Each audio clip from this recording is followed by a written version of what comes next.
So you're probably the most united broad church in, in politics today. They In Britain are, or the actually. yeah. There God. was a Brendan Donnelly who was an American baseball player. Perhaps you're confusing me with him, are you? Not unless he worked in the Foreign Office. I don't think he did. Their gammon brains would just explode because they think, how dare you traitor? You should be patriotic. We must keep our pound. So I think as long as you're not doing nothing, then you're doing something. If I talk about Brexit, they just look at me as I've got 10 heads and 4 eyes and 3 mouths. So I have no idea what you're talking about. But hello, my friends, and hope you all had a wonderful weekend. And I am really, really honoured to be joined by 2 wonderful, distinguished gentlemen. And I just want to say, without further ado, I won't waste any time. I'm not going to get in the way and sell these guys short. I'm going to allow these 2 to introduce them to you and allow these 2 people from Rejoin the EU party to sell their vision to you. So who first? Richard start, perhaps. Well, tell you what, yeah, I'll start by talking about London, and then Brendan, if you talk about the party. So good afternoon. Thank you for having me on, Darren. My name's Richard Hewison. I'm the treasurer of the Rejoin the EU party, and I'm currently leading our team in London for the London Assembly.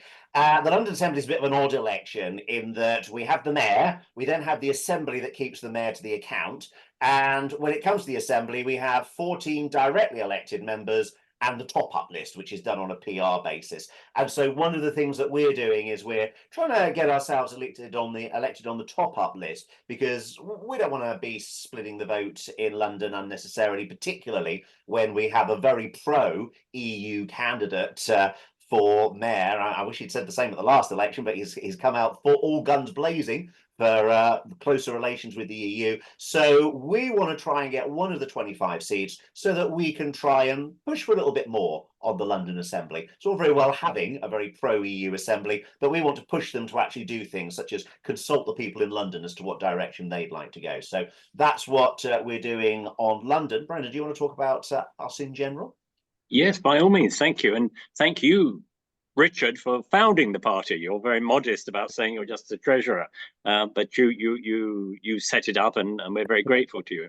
Well, the essence of it is that David Davis, the prominent Eurosceptic, said at one stage, when a democracy can't change its mind, it ceases to be a democracy.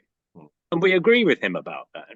We think, and we thought at the time, and we continue to think, that leaving the European Union was a mistake. It was based on misconceptions, downright lies in some cases, fantasies and misunderstandings. And it was the culmination of a period of propaganda about the European Union, which of course, like any human organization, is capable of improvement. But it certainly isn't the sort of Third Reich or Soviet Union, which some of the British papers have presented it as being. So we want that, what we think, mistaken decision to be turned round and to be reversed. And we're rather puzzled at the reluctance of leading politicians even to consider this. We can understand why the Conservative Party, which has put all its eggs in the anti-European basket, should stick to its view. But the Labour Party, the Liberal Democrats and the Greens, with different emphases, are all very reluctant to come out and say, we need to go back into the European Union, and not just as a future prospect sometime in the next decade after the 2030s.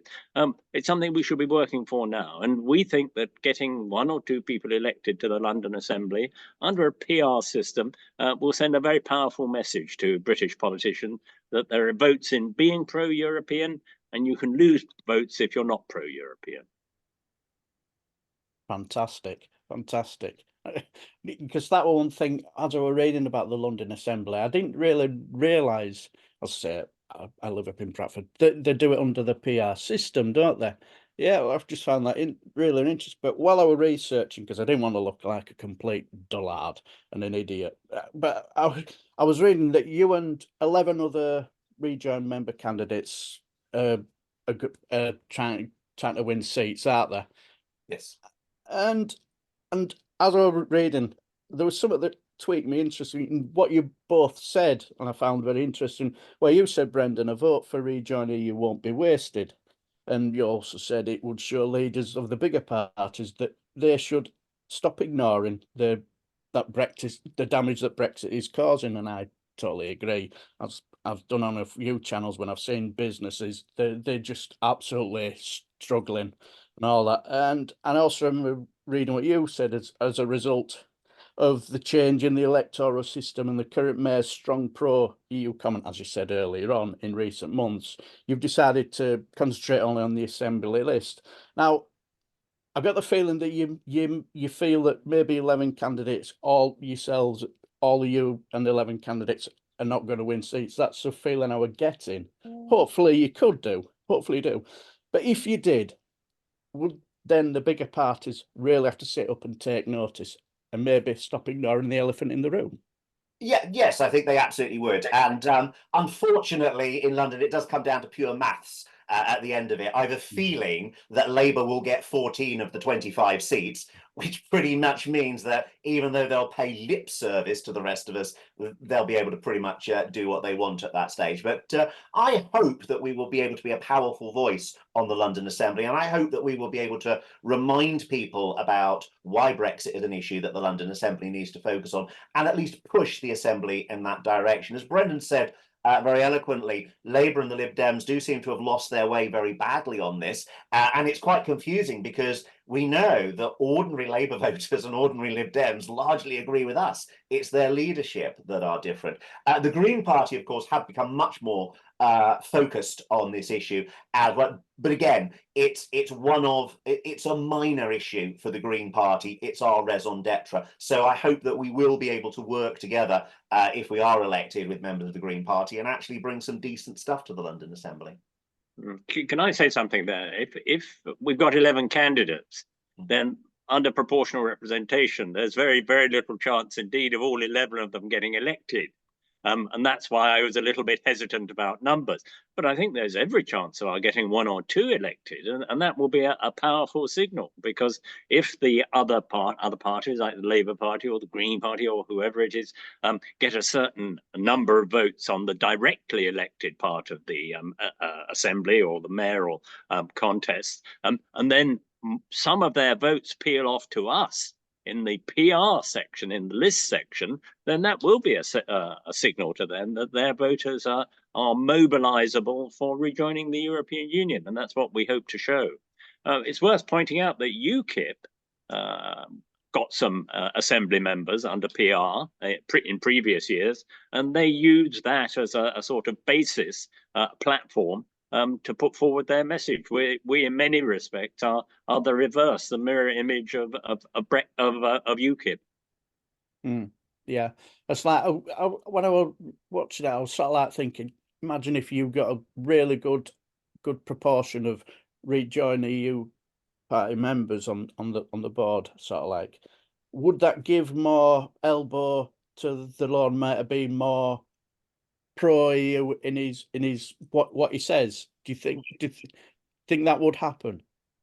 Now, that's a very interesting question, because one thing that I am minded of, if we wind the clock back to 2021, there are 18 parties that stood in London in 2021, and we came 6th out of those 18, which, when you consider you've always got the Tories, Labour, Lib Dem and Green, I think we did pretty good to come 6th.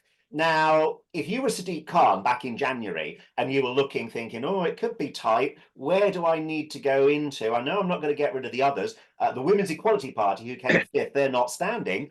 Who's next down? The Rejoin EU party. And what was Sadiq Khan's big speech about at the beginning of the year when he was launching himself, rejoining the EU? So yes, I do think there is every possibility of having an impact on what the major parties are doing. So that's all down to us. But I can see why the more votes there are for us, the more impact it's going to have on the big political leaders.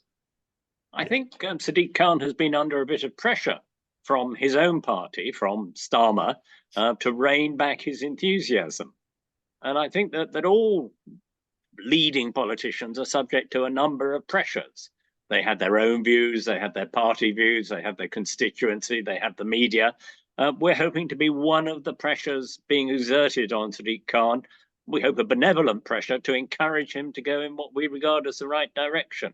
We can be a factor nudging him in the right direction. And that's one of the points we want to make to the electorate as a whole.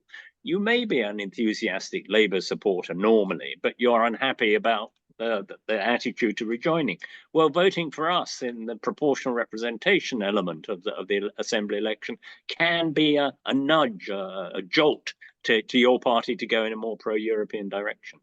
Yeah, because like to a certain degree, I can slightly understand where the Labour Party are coming from, because as somebody who lives in a red wall seat, as soon as Keir Starmer mentions the EU, I have people on Facebook feed who are reform supporters. Too few of them like our 30p Lee, and I find it baffling. But as soon as he mentions the European Union, they'll be all on it on Facebook. So to a certain degree, I kind of understand. But I think the nudge towards rejoining is getting bigger and bigger, and I get the feeling he's not going to win their votes anyway, is he?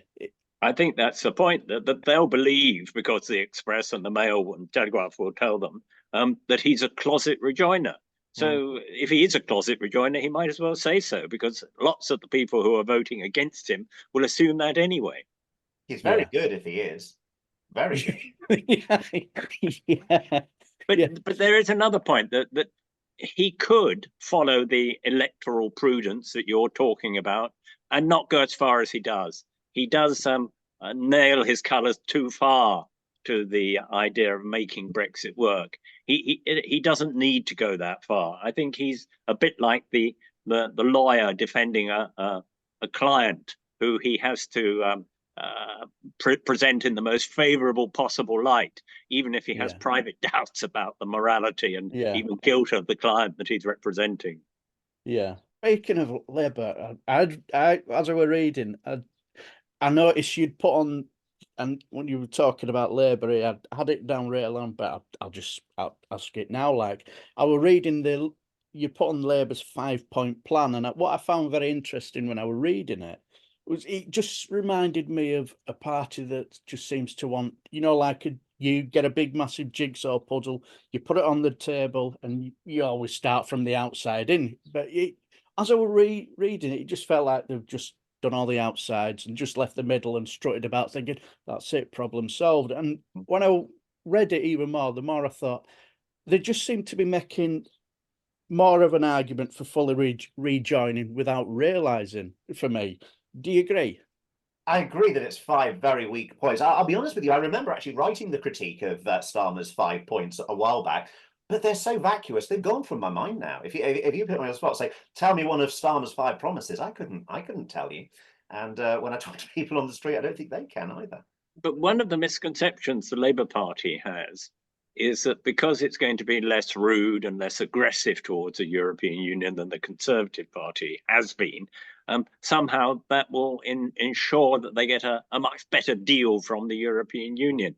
I think that's a delusion. The European Union was very happy to make concessions to the British while the British were in the European Union. I say happy. They were willing to do it. It's the way the game works. But once a country has left the European Union, it's a very different set of circumstances. And they will welcome Starmer being more polite. But they're not going to change their fundamental position that you're either in the European Union with all the benefits and obligations that flow from that, or you're not. And then you are a third country treated with a certain prudence and arm length, not quite suspicion, but a sense of self-interest for the European Union. Yeah, because like the one thing I seem to have noticed that the more I seem to hear about this stuff, I get the feeling that the European Union will only accept us in as if we're either fully into the project and you have a man sort of like where, say, I would say I have a referendum, it's going to be something like 60-40 or 70-30, none of this 52-48 nonsense. You're either in or you're fully in or not in at all. Would you say that's right? Richard? I was thinking you're best placed for. All right. Well, then, but I'll say yes. That's certainly right. Yes, that's certainly right. I don't think that the European Union will be prepared to accept us in on the basis that they had us before. Now, whether it will be a specific percentage or whether it will be a referendum or whether there's going to be a change in the whole political profile of the country, which I think is entirely possible. I think it's very possible that the Conservative Party will split after the next election, and that there will be essentially the Reform Conservative Party, which may not be the 40% that the Conservative Party has traditionally been. There might well be 20% for Reform, 20% going who knows where, perhaps a new centre party and the Labour Party. Now, if that were so, then the possibilities of talking about Rejoin are very, very different. You can imagine a political structure to the United Kingdom which will be geared towards reforming in the medium term. But 2 points I do very much agree with you on, that the EU will expect us not to be looking for opt-outs of this, opt-out of that, opt-out of the other. It didn't even work to keep us within the European Union, which is the absurdity of it. We got all these opt-outs in order to reassure the Red Wall and the rest of them, but it didn't work. So we left the European Union anyway. So that's for the birds. But there's also the point you made that they will want to be convinced that it's not going to be unpicked in 4 years' time when we have another election. Yeah. It sort of like wonderfully walked into a bit of a question so, yeah, that's it. Because it would basically, when I was reading your manifesto, there were you've got sort of like 5 roles and objectives, and I found the first one really found me interesting. It got me thinking, because it says immediate dialogue with the European Commission on the conditions and timing of renewal of full EU membership. Now, Judd, sort of like let's just say, barring an absolute collapse, it does look probably the next government is going to be a Labour one at the moment. Can you see the Labour government wanting to do the same in the first term? I think, Darren, you raise a very interesting point, and it just goes to show, for some reason, no one seems to be able to think beyond what's going to happen after election day. We all know that at the moment, Labour look like they're going to be on course for 500 seats odd. The opposition is going to be in complete disarray, whoever emerges as the leader of the opposition. And I think it goes back to what we were saying earlier about people on the Rejoin side. Some of them think Starmer's going to lean our way, but even people on the Leave side, they know that what Starmer's currently talking about just isn't going to hold up. There has to be something different coming. And it's almost like no one can bear to actually talk about what the Starmer government will do when it's in office. But I think it's very unlikely that they're going to go down that particular route. I think Starmer's going to want to look tough on Europe, certainly for the first year or so in what he does. I just don't know exactly how he's going to look tough on Europe. But what's your thoughts, Brendan? I think he will try for the first year or perhaps even 2 years, as you say, to look tough on Europe. But then I think there's every chance, particularly, by the way, if Trump becomes president of the United States again, that economic and political circumstances, both abroad and in this country, will force him to have a more friendly and integrative approach towards the European Union. I think that may well be the case. I wouldn't be surprised if towards the end of the 4 or 5 years of the next Labour government, there are some discussions with the Commission along the lines that we're talking about. They may not be billed as such. They may not be called negotiations to rejoin, but I can imagine that feelers will be sent out by the Labour Party. Well, in these circumstances, what would we have to do? What would be the possibilities? I can well believe that.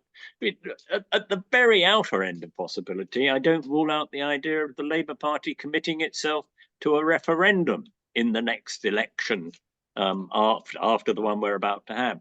I think that's optimistic, but I don't say it's entirely impossible. You just stole my thunder. I would just ask, would they do it for a second question? You've just basically answered it brilliantly. Really, thank you for that, Brendan. So like, when I was sort of like looking at your team, and one thing I've noticed, you're quite the broad church, aren't you? From all different parties and different places. I'd probably say you're probably the most united broad church in politics today. They In Britain are or the actually. yeah. And one of the reasons for that is because we actually enjoy debating with each other on the issues that we don't agree on. And we do it in quite a reasonably respectful way. I mean, one of the things we decided very early on as a party is, yes, you're right, we've got a manifesto saying the broad things that we would want to do if we were there. But ultimately, it's down to two things. We want to rejoin the EU, and we reject all forms of bigotry and intolerance on the way to rejoining the EU. And as long as people can tick those two boxes, they are welcome in our party, however strange their views may be on other things. And Brendan and I both consider some of each other's views strange. I think it's fair to say. Well, it has been I think a learning experience for some of us, that people coming from a very different political perspective are capable of rational discussion. I think I, of course, have always been very tolerant and respectful of diversity, but I'm not sure everybody else was expecting to find a crusty old Tory as reasonable as I try to be. Yeah, I know what you mean, because like I think you could class me as a bit of a ragged trousered philanthropist socialist type person, but I can speak to anybody, and I respect. I've got people who try to be UKIP councillors, and they're all friends of mine, and a lot of them have said to me that do you know what, you're an absolute gentleman, you don't treat me with disrespect, you'll just respect my views. I'll agree, I'll disagree agreeably, and so I know what you mean, Brendan. Also, when I was looking at your teams and your backgrounds, the one thing that jumped out with you, Brendan, and with John Stevens, you both seem to have had a bit of a similar background, you know, both Conservative members of European Parliament, if I remember rightly, and you both left due to the Tory party's hostility towards Europe for whatever reasons. And when it got me thinking, I was wondering, in your opinion, how deep-rooted was the hostility towards the EU at the time, and do you think it's been the catalyst to where the Tory party are in now? When we joined the Conservative Party was the pro-European party of British politics. When, as young men, we joined the Conservative Party, we regarded it as being an essential part of our conception of conservatism, that it was the party which had taken us into the European Union and wanted to keep us in the European Union. Now that changed, and it changed in the 1990s for a number of reasons. I remember having a conversation with John in which he said that he thought it was a bad thing that the Conservative Party had got rid of Mrs. Thatcher, because she should have fought the next election and lost it, because that would have been more healthy for the Conservative Party, and it wouldn't have led to theories of conspiracy, particularly of European conspiracy. I think he was right in retrospect. It would have been a good thing had she not been kicked out, as it were, by the pro-Europeans within her party. Although I was in favour of it at the time, I welcomed it. But there were a number of other factors as well. But the idea that the Conservative inheritance, Mrs. Thatcher's inheritance, had been betrayed by the Europeans was a very important factor in driving the Conservative Party in a Eurosceptic direction. There was the press, there were the problems with the ERM, the problems with the single currency. All those things were important. But I think myself that the problems of the Conservative Party have now metastasized. They've gone beyond Europe. I hadn't even really anticipated how rapid the destruction, the moral destruction wreaked on the Conservative Party by Brexit would turn out to be so quickly. I think they were extraordinarily lucky to win in 2019, and now it's all catching up with them, because Brexit, in order to be maintained, has to be based on lies and fantasy. And of course, there's always going to be a certain amount of exaggeration and wishful thinking in all politics, all democratic politics. But it can't be the whole of your offer to the electorate, which is what is the case for the Conservative Party now. Yeah, because like I think the best analogy I've heard somebody, I can't remember who said it, said it just seems to be, they just seem to be having a midlife crisis in full view of everybody in the country, don't they? It is. It's a psychodrama, as my French friends would Yeah, yeah. Because like I've one of my favourites is watching the select committee meetings. I always find them fascinating to watch. And I've watched with a bit of mystifying look, a bit of rabbit in the headlights look when I watched the European Scrutiny Committee, because I just think they just seem that chair is, so Bill Cash is it, and there's one or two others, David Jones and I've forgotten the other couple. They just seem to be so set in the ways. Anything that seems to come from the European Union, dead set against it. It's. I remember watching one meeting where they had James Cleverly, and if I remember, I can't quite. Is a Welsh Labour MP, David. Oh, forgotten his name now. His name's escaped. But he brought up rejoining the single market and customs union to sort all the problems that are in. And Bill Cash just shut him down straight away. We've left the European Union. There's no point bringing it up. We've left. And he says, "Well, I'm just trying to help sort out the problems." And he just shut the conversation down straight away. So I kind of agree with you. And Well, this is what we're seeing everywhere there. It's not just Parliament, it's the media as well. As Yeah. soon as Brexit was over, right, that's it, we've made the decision, we're not talking about it again. I think, well, hang on. BBC, ITV, you for the last 10 years have had UKIP in on every day, albeit because maybe they were funny, you thought, giving an alternative view to the, and now suddenly you're shutting down any conversation on the other side. And I think whatever you think about Brexit and the Brexit we've got, one of the reasons that we've got the worst possible situation here is because all of that conversation was shut down immediately after the referendum. And if we look at parallels in other countries, I think Ireland and Sweden as well also had a situation in the past where they had one referendum on an EU issue that kind of went the way that would have caused them problems. They stopped. They thought about it. They said, is this really what we want to go? They had a second vote in the near future and said, no, actually, this is what we want. And we won't ever give them that opportunity. Yeah. But I think it's important to stress that there is a reason why the Brexiters don't want to engage in a rational reconsideration or looking at the issues. How do we make it work? Because if once you look at that in any sort of detached and objective way, you see it can't be made to work. And you're inevitably led back to the conclusion, well, perhaps it was just a mistake. If you're going to deploy rational, measured consideration of how to make Brexit work, it must inevitably lead you to the conclusion you shouldn't have done it in the first place. Yeah. Totally agree. And because like the one thing that struck me on the Brexit side, there was a lot of big egos. If Brexit were working, they would never shut up about it, would they? Oh, no.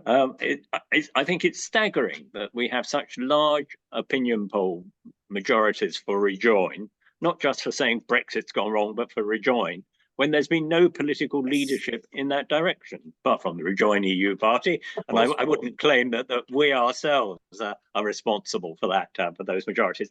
I agree.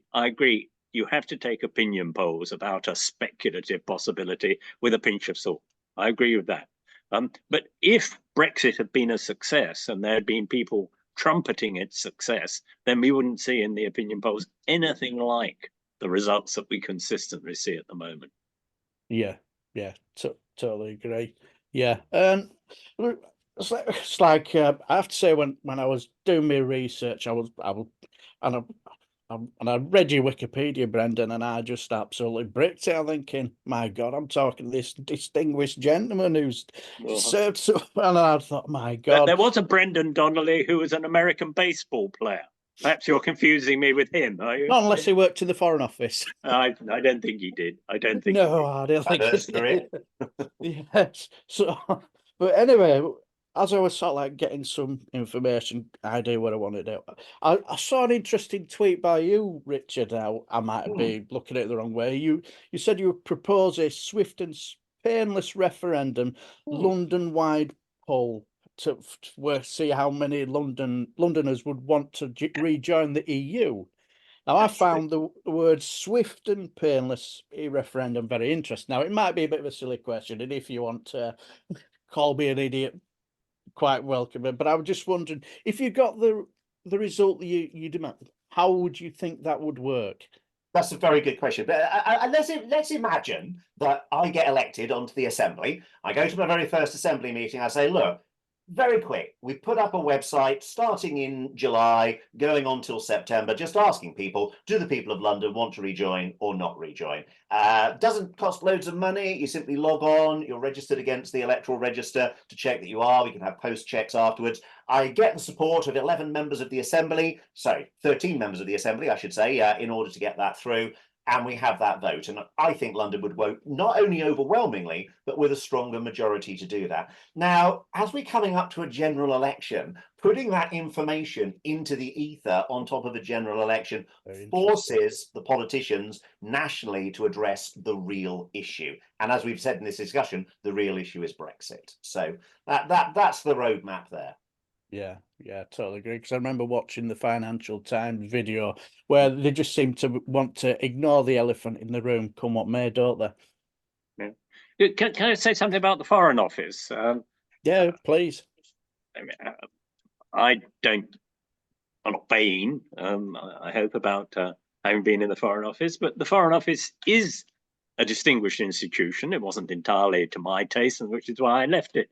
But one of the things that saddened me about the Brexiter rhetoric is the idea that if you're in the Foreign Office, almost by definition, you're a traitor. You're somebody who's more interested in foreigners than the yeoman stock of old England. Wow. And I just, that's not simply untrue. It's rather sadly and rather contemptibly untrue. The Foreign Office is a national asset. And to deny that and try and pretend that it's something which is working against British interests is such a reversal of the truth that it suggests that you look at the world through the wrong end of the telescope. Yeah, because when I was reading out, I think you worked with, is his name, was it Lord Cockfield? If I later worked on for Lord Cockfield, who was carrying out the instructions of Mrs. Thatcher to bring about a European free market. There are people in the European Union on the left of the political spectrum who think that the single European market is too deregulated, that it's too much of a free trade area, that there isn't enough protection of workers' rights and environmental standards and the rest of it. I don't agree with them, but I can see why people might come to that conclusion. It's the great irony of modern conservatism that the apostles of Mrs. Thatcher, who say that they admired her commitment to free markets, have taken the United Kingdom out of the most important free market in the world, which is the European Union. It's amazing, isn't it? Yeah.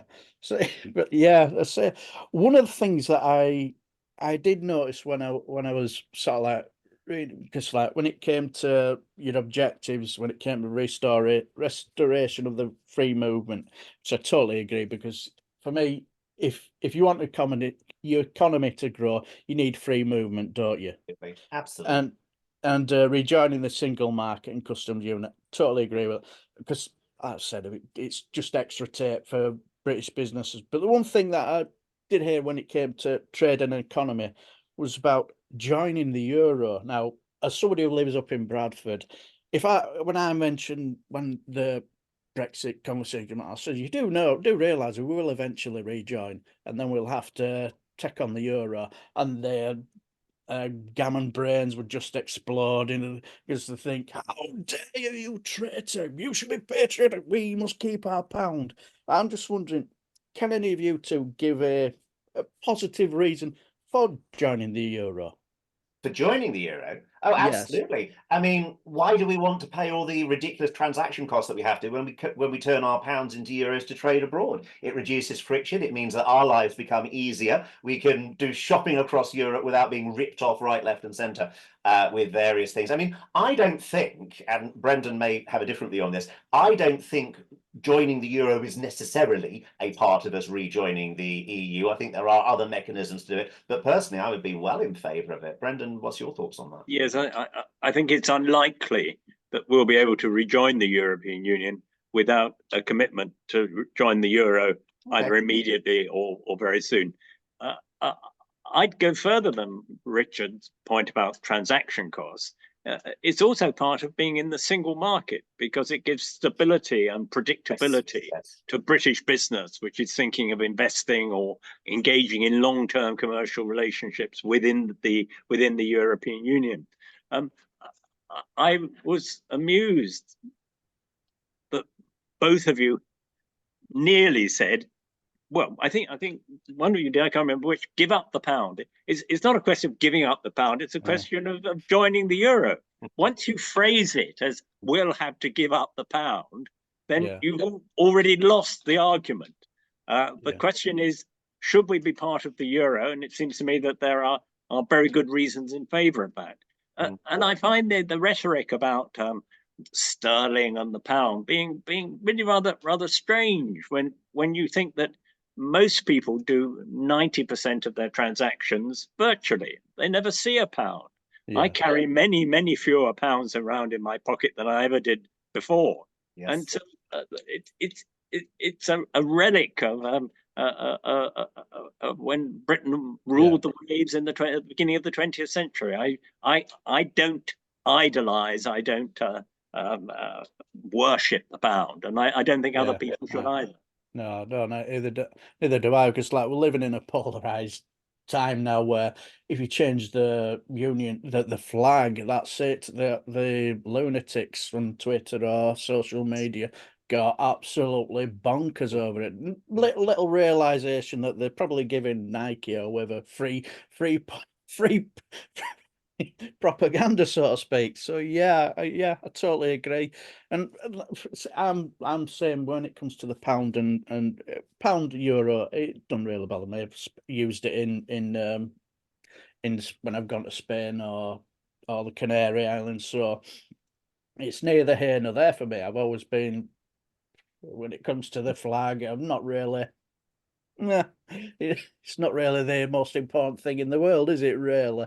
Well, there was a very left-wing Labour MEP, I remember, very nice man, former communist, who said that he didn't mind whether it was the euro or the pound, just as long as the working class had plenty of either of them.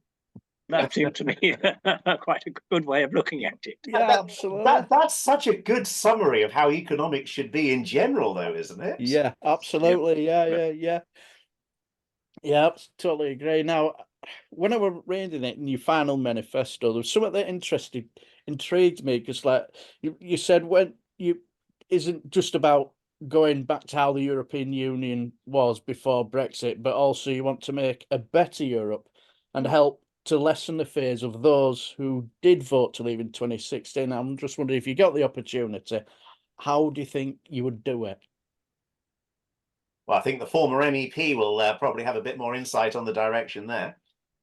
Well, what I'm very much in favour of is European political parties, European political lists, European manifestos. I'm in favour of increasing the power of the European Parliament, and in particular making the commission, which in many ways is the government, the executive of the European Union, more accountable to the European Parliament.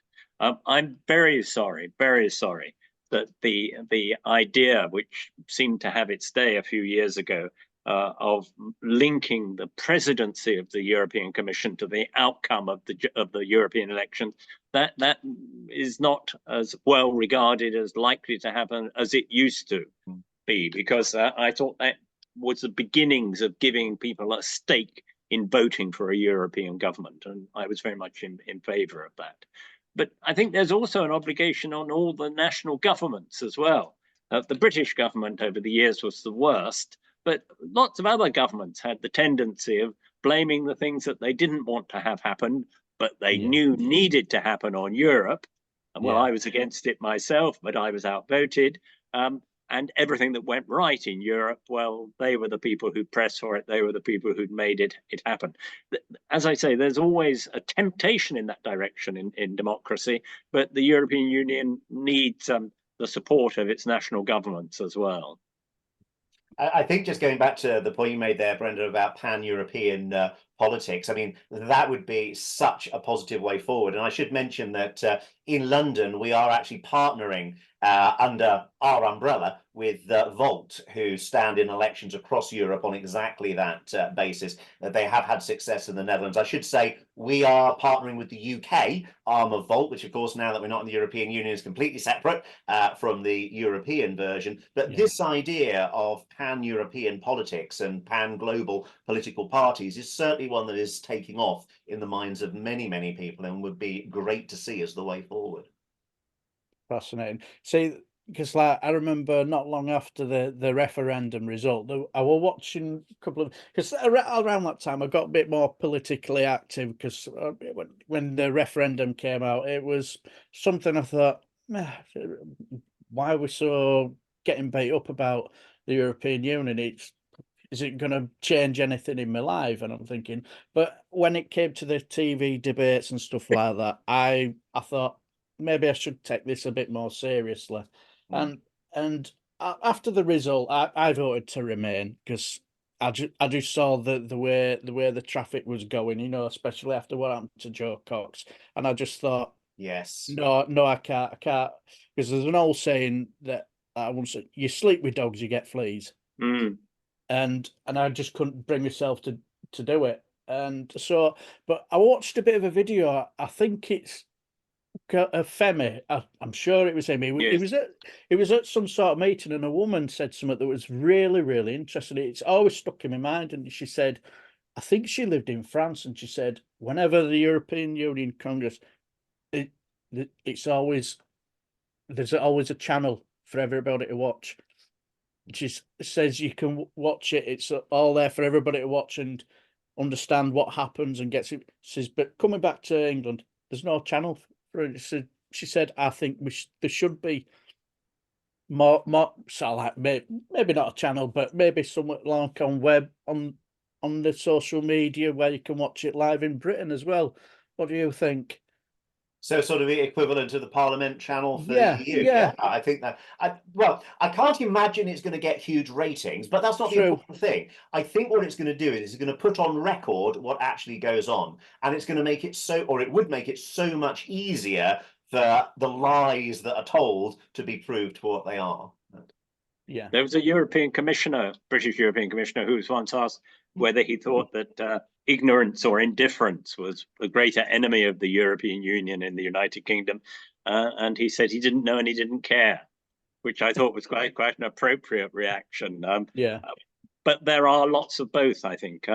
Erasmus, we've had this extraordinary argument put forward that we shouldn't be in Erasmus because British people don't speak foreign languages. Well, that's a self-perpetuating problem.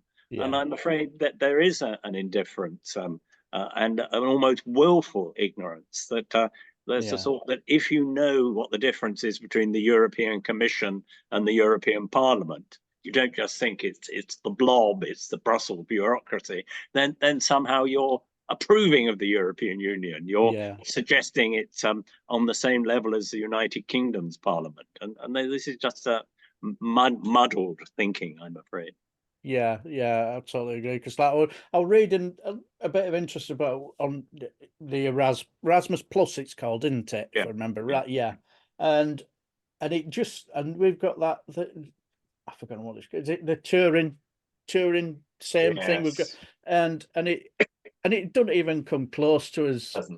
No, and I just get the feeling that when I was reading it, it's because it's something from the European Union. Oh, it must be bad. Must get rid of it. Must have nothing to do with it. And so I had one interesting little extra question for you both, and it just basically, how close do you both think that the opportunity to fully rejoin wonderful neighbours in the European Union? Now, is it quite a distance away, or do you believe it's much closer than we actually realise? Well, I'll start with that if you like, because I actually think it's one of these things that when the momentum starts, we'll be surprised how quickly it goes. And that's one of the reasons we're suggesting the referendum in London, because I think once we've put it back on the agenda, you can be surprised how, with a political will, quickly things can move in the positive direction. And indeed, the only reason we've done nothing for the last 8 years, apart from talk about it, is because we've had useless parliaments for the last 8 years who've done nothing but talk about the detail and the minutiae, and a media that hasn't actually followed up with any useful inquisition. But that's my view. I think as soon as we start on the way back, it will accelerate. Brendan, your thoughts? I think that's probably right, but it's not the only factor which motivates me. I think it would just be shameful to sit back and say, well, it's never going to happen. There's nothing we can do about it. It was a mistake, but it's a pity. And we just got to get on pretending it's all right. I have a rather more activist view of what I think people in politics should be trying to do. As somebody once said, our job is not necessarily to predict reality, but to change it. And I think we're there in order to do what we can to get us back into the European Union. And of course we may fail. Of course we may fail. But you never get anything worthwhile done if you only engage in projects which are absolutely sure, worthwhile projects, if you're only absolutely sure that they're going to succeed. If that was so, everybody would be succeeding all the time. You have to have a leap of faith, I think. Yeah, totally agree. And it just sort of like cropped to me when I asked you, when I talked about this, just popped into my head. Do you have any advice for people who who feel that what can they do to help push towards getting this conversation sort of like into the, maybe sort of like keep what's the word I'm after? Keep annoying their local MP or anybody else. Do you have any advice of what else they can do if they so strongly want to help to rejoin the European Union? I can stand for Parliament. That would certainly be my first bit of advice. So if you are in an area where you feel no one's listening to you, no one's speaking to you, threaten to stand for election. Nothing makes your cause more personal to the politicians than a fight potentially against them. Now, obviously, I would say that, wouldn't I, being part of the political party? But one of the things that does amaze me about working with the Rejoin movement is so many people have so many different routes they want to explore. And what I would say is, whether your thing is writing to your MP, challenging your MP, going on marches, standing outside Parliament with Steve Bray, making sure it doesn't ever go out of the news, fighting things through the international courts like Joshua Silva and making sure it doesn't go, do it. Because I think it's not going to be one approach that gets us back into the European Union. It's going to be a variety, a whole toolbox of approaches, all putting pressure on in various places. So I think as long as you're not doing nothing, then you're doing something. Yeah. I think there's an important role also for talking about the possibility of rejoining in your social and personal circles, because it's a self-fulfilling prophecy that people take for granted we can't rejoin or not rejoin for 20 years, and then that becomes the accepted wisdom. Anything you can do, not necessarily to say we're going to join in 5 years' time or 10 years' time, but to question the idea that this is a done deal, that it can't be reversed, can't be unpicked. That, I think, is in many ways the most dangerous approach, whereas it can be unpicked and should be unpicked. And it will be a failure of our political system if everybody realized it was a mistake, but nobody dared to talk about reversing it.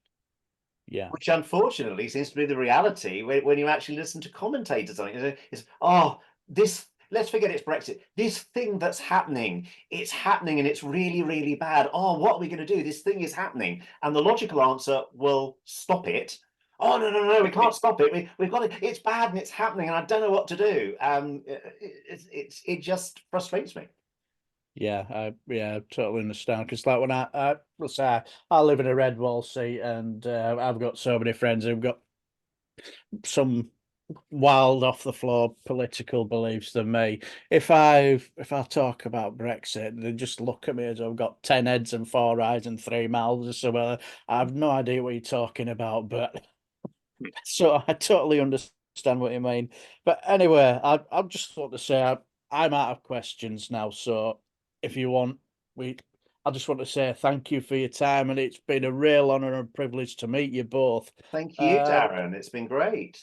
Yeah, to be honest, I was sat there racked with nerves, thinking, "Oh God, I don't want to make it too tax where they're falling asleep after 20 minutes." So I was scared to death. So I just want to say thank you for your really precious time, and I'm eternally grateful. It's been the highlight of well, would have been highlights of my life, I Of the suppose. past But hour, yes. yeah, meet two Yeah, you distinguished. flatter us too much, Darren. No, I never thought I'd ever be doing something like this. So, but anyway, what I will do is I'll leave the link in my description box of your website, and I'll also leave a link in your website for your manifesto as well. Oh, that's great. Thank you. I'll press